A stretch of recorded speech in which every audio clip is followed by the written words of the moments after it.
Hello and welcome to study with me.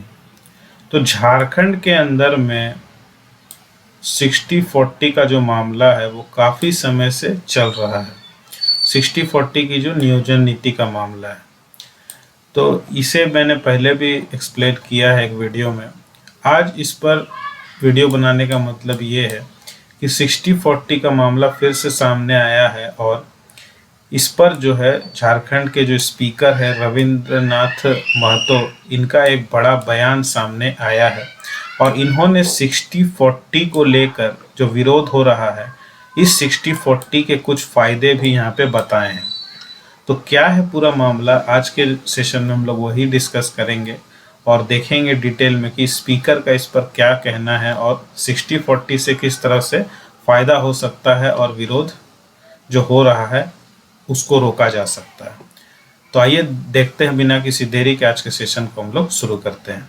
तो झारखंड में हेमंत सोरेन सरकार द्वारा लाई गई नई नियोजन नीति और इसमें 60-40 के प्रावधान के खिलाफ जारी विरोध प्रदर्शनों पर झारखंड विधानसभा अध्यक्ष रविंद्रनाथ महतो ने बड़ा बयान दिया है।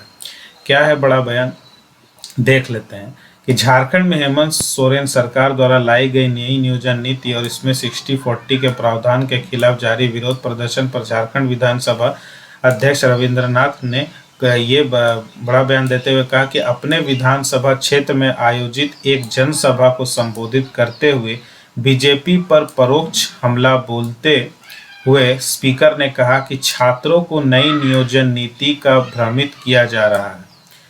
जो ये नई नियोजन नीति है, इससे छात्रों को भ्रमित किया जा रहा है।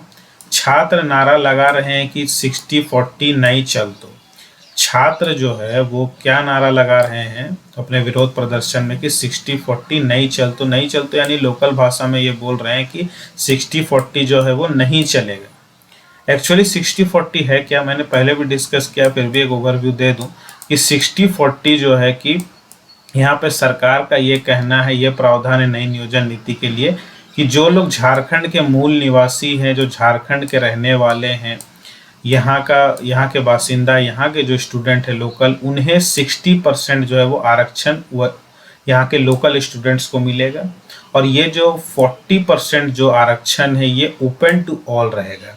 यानी अगर 100 सीटें हैं तो इसमें से 60 सीटें जो हैं वो लोकल के लिए रहेंगी और जो 100 में से 40 सीटें हैं, बची 40 सीटें हैं वो ओपन टू ऑल रहेगी, जिसमें इंडिया से कहीं के भी कोई भी छात्र हो वो इस 40% के दायरे में आ जाते हैं।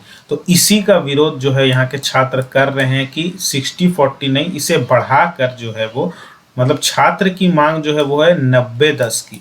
ठीक है, 90-10 की मांग है छात्रों की कि 90% लोकल को नौकरी मिलनी चाहिए, आरक्षण 90% को मिलना चाहिए और 10% रहना चाहिए सभी के लिए। यानी 60 को कर दिया जाए 90 और 40 को जो बचा है 10 वो कर दिया जाए। छात्र की ये मांग है। तो छात्रों पर यह कहकर तंज किया जा रहा है कि तुम्हें नौकरी मिली।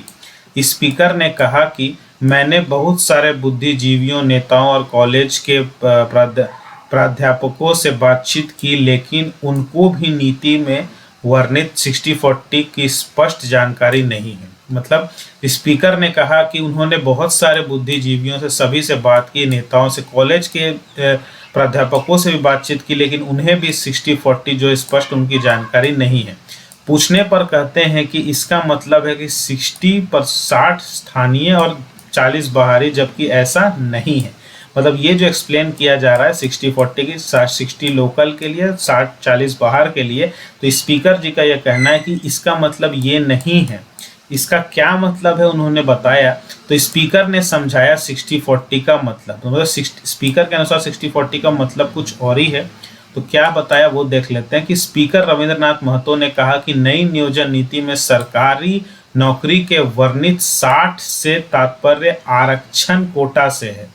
वही मैंने बोला कि 60 जो है इसका तात्पर्य आरक्षण कोटा से, यानी रिजर्व कैटेगरी से।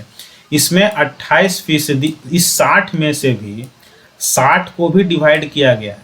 ठीक है, ध्यान दीजिएगा, 60 को भी डिवाइड किया गया है। 60 में से भी जो 28% है वो 60 में से भी जो 28% है वो अनुसूचित जनजाति के लिए है, उसमें से 27% जो है वो ओबीसी के लिए है, 12% जो है वो एससी के लिए है और 10% जो है वो सवर्ण गरीब को मिला हुआ आरक्षण है। तो 60 से तात्पर्य आरक्षण कोटा से है, स्पीकर ने बताया। और बाकी जो 40% जो बच रहा है ये ओपन फॉर ऑल है, यानी कि ये सभी के लिए है। यानी इसमें जो है वो उन्होंने कहा कि यह बाकी का गैर आरक्षित 40% है, उसमें झारखंड छात्र नहीं आएंगे। स्पीकर ने कहा कि यदि झारखंड सरकार थोड़ी पैनी निगाह रखे तो उन 40% में भी सारे झारखंडी छात्र ही आएंगे। उन्होंने कहा कि यदि प्रतियोगिता परीक्षा में संथाली भाषा जोड़ दी जाए या संथाली इतिहास और संस्कृति की जानकारी होने अनिवार्य किया जाए तो निश्चित रूप से उन 40% कोटा में भी झारखंड छात्र आएंगे। मतलब स्पीकर जी ने यह कहा कि 60% में तो झारखंड के छात्र आ ही रहे हैं, लेकिन बाकी जो 40% ये ओपन फॉर ऑल यानी सभी के लिए, जिसमें झारखंड छात्र नहीं आएंगे लेकिन इसमें झारखंड छात्र आ सकते हैं। कैसे? उन्होंने बोला कि अगर संथाली भाषा को यदि अगर प्रतियोगिता परीक्षा में अगर जोड़ दिया जाए तो स्थानीय इतिहास और संस्कृति की जानकारी अनिवार्य किया जाए। अगर जिसमें कि स्थानीय इतिहास जो है, लोकल जो इतिहास और संस्कृति जो है, इसकी जानकारी अगर अनिवार्य किया जाए तो इसमें भी निश्चित तौर से होगा कि 40% में भी झारखंड के छात्र ही आ जाएंगे। तो कहीं ना कहीं अगर इसको ठीक से समझा जाए तो सारे फायदे जो हैं वो झारखंड के छात्रों को ही मिल सकते हैं अगर थोड़े से इसमें बदलाव किए जाए तो। और ये 60% से क्या मतलब है वो तो मैंने बता दिया, और 40% में भी किस तरह से हम झारखंड के छात्रों को जोड़ सकते हैं उस पर भी यहाँ मैंने बता दिया। तो आगे आने वाले समय में हमें ये देखना है कि सरकार इस पर क्या फैसला लेती है, क्या वो संथाल भाषा को जोड़ती है या नहीं, वो तो आगे आने वाले समय में ही पता चलेगा। तो विपक्ष पर भ्रमित करने का लगाया आरोप। विपक्ष जो है वो इस भ्रमित कर रहे हैं कैसे कि विधानसभा अध्यक्ष ने कहा कि विपक्ष युवाओं मतलब युवा जो है उनको नियोजन नीति के खिलाफ जो वो भ्रमित कर रहे हैं। अभी हाल ही में मुख्यमंत्री ने मोराबादी मैदान में पंचायत सचिव और लिपिक के पदों पर नियुक्ति पत्र प्रदान किया है। मैं मुख्यमंत्री आवास के पास ही रहता हूं, अक्सर वहां भीड़ लगी रहती है। पूछने पर पता चलता है कि लोग मुख्यमंत्री का आभार व्यक्त करने आए हैं। लोग फूल, गुलदस्ता और मिठाई लेकर मुख्यमंत्री का आभार जताने आते हैं। मतलब एक तरफ सरकार का कहना है, विधानसभा अध्यक्ष का कहना है कि विपक्ष जो है वो युवाओं को भ्रमित कर रही है इस नियोजन नीति के खिलाफ, ताकि वो सरकार के खिलाफ हो जाए और इस तरह से मोर्चा निकाले।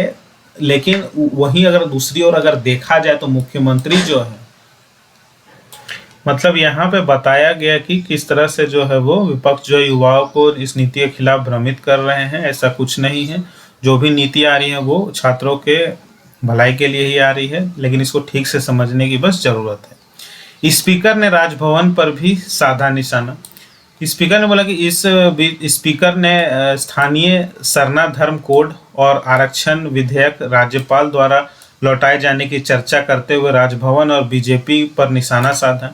स्पीकर ने सीधे तौर पर कहा कि राजभवन बीजेपी के इशारे पर काम करता है। उन्होंने कहा कि पब्लिक को यह समझना होगा कि कौन उनका दोस्त है और कौन दुश्मन। यह सरकार लगातार राज्य की प्रगति के लिए कार्य कर रही है। तो यहाँ पे सीधे तौर पर यह कहा गया कि इस पर समझने की जरूरत है कि सरकार ने जो नीति लाई है उसको ठीक से समझिए, तब उसका विरोध करना है या नहीं करना है ये बात की बात है। आप पहले समझिए कि 60-40 किस तरह से, 60% किस तरह से, 40% को भी किस तरह से झारखंड के भलाई के लिए उसको यूज किया जा सकता है। उस आरक्षण को भी झारखंड के छात्र ही फायदा उठाएंगे। तो ये था पूरा स्पीकर का बयान। उन्होंने एक एक चीज के बारे में बताया कि 60-40 क्या फायदे वो गिनवाया। आई होप आपको ये वीडियो में सारी जानकारी अच्छी तरह से मिल गई होगी। वीडियो पसंद आता है तो वीडियो को लाइक करिए, चैनल को सब्सक्राइब करिए। सब्सक्राइब करने के साथ साथ बेल आइकन को जरूर दबाइए ताकि इस तरह की और इम्पोर्टेंट वीडियोस जो आप तक सबसे पहले मिल सके, सबसे पहले आपको वीडियो मिल सके। तो मिलता हूँ आपसे नेक्स्ट लेक्चर में, तब तक के लिए जय हिंद।